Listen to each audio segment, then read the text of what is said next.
Capítulo 7. Paso ahora a los asuntos que me plantearon por escrito.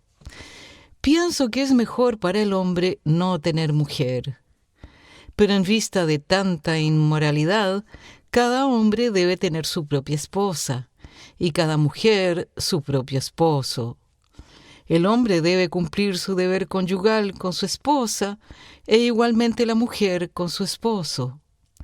La mujer ya no tiene derecho sobre su propio cuerpo, sino su esposo. Tampoco el hombre tiene derecho sobre su propio cuerpo, sino su esposa. No se nieguen el uno al otro, a no ser de común acuerdo, y solo por un tiempo, para dedicarse a la oración. No tarden en volver a unirse nuevamente, de lo contrario pueden caer en tentación de Satanás por falta de dominio propio. Ahora bien, esto lo digo como una concesión y no como una orden. En realidad, preferiría que todos fueran como yo. No obstante, cada uno tiene de Dios su propio don. Este posee uno, aquel otro. A los solteros y a las viudas les digo que sería mejor que se quedaran como yo. Pero si no pueden dominarse, que se casen, porque es preferible casarse que quemarse de pasión. A los casados les doy la siguiente orden, no yo, sino el Señor, que la mujer no se separe de su esposo. Sin embargo, si se separa, que no se vuelva a casar, de lo contrario, que se reconcilie con su esposo. Asimismo, que el hombre no se divorcie de su esposa. A los demás les digo yo, no es mandamiento del Señor. Si algún hermano tiene una esposa que no es creyente y ella consiente en vivir con él, que no se divorcie de ella.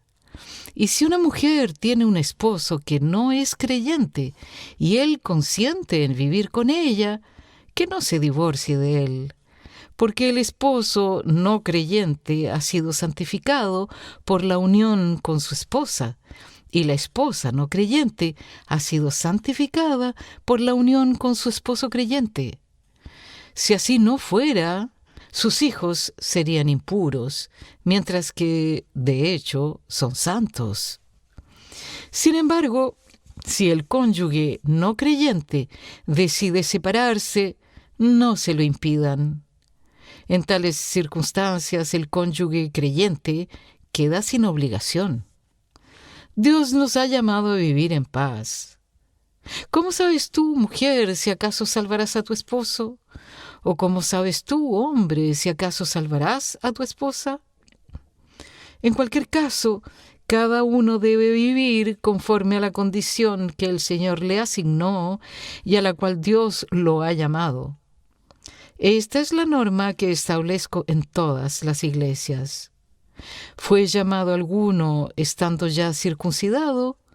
Que no disimule su condición. ¿Fue llamado alguno sin estar circuncidado? Que no se circuncide. Para nada cuenta estar o no estar circuncidado. Lo que importa es cumplir los mandamientos de Dios. Que cada uno permanezca en la condición en que estaba cuando Dios lo llamó. ¿Eras esclavo cuando fuiste llamado? No te preocupes, aunque si tienes la oportunidad de conseguir tu libertad, aprovéchala. Porque el que era esclavo cuando el Señor lo llamó es un liberto del Señor. Del mismo modo, el que era libre cuando fue llamado es un esclavo de Cristo. Ustedes fueron comprados por un precio. No se vuelvan esclavos de nadie. Hermanos, cada uno permanezca ante Dios en la condición en que estaba cuando Dios lo llamó. En cuanto a las personas solteras, no tengo ningún mandato del Señor, pero doy mi opinión como quien por la misericordia del Señor es digno de confianza.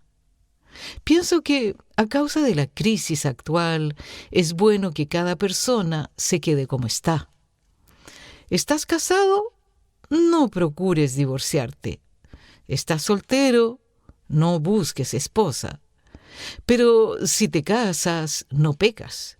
Y si una joven virgen se casa, tampoco comete pecado.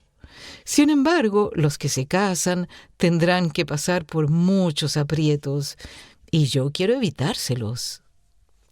Lo que quiero decir, hermanos, es que nos queda poco tiempo. De aquí en adelante, los que tienen esposa deben vivir como si no la tuvieran. Los que lloran, como si no lloraran. Los que se alegran, como si no se alegraran. Los que compran algo, como si no lo poseyeran.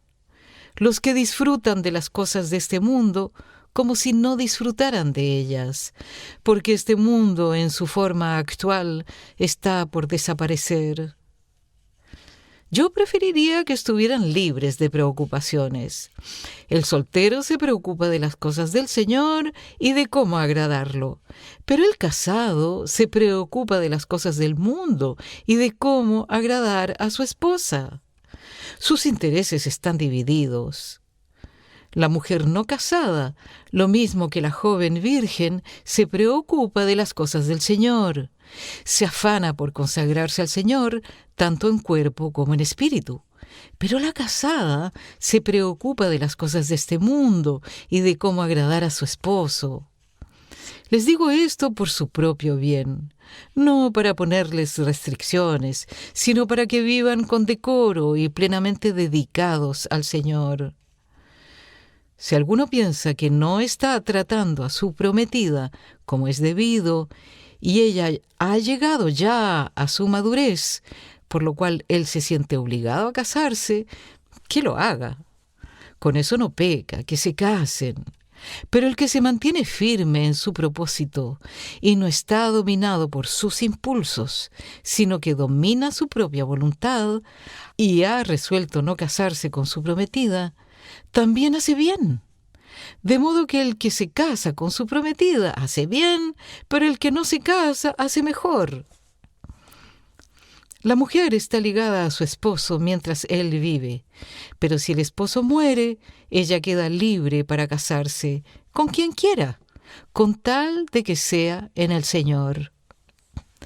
En mi opinión, ella será más feliz si no se casa, y creo que yo también tengo el Espíritu del Señor.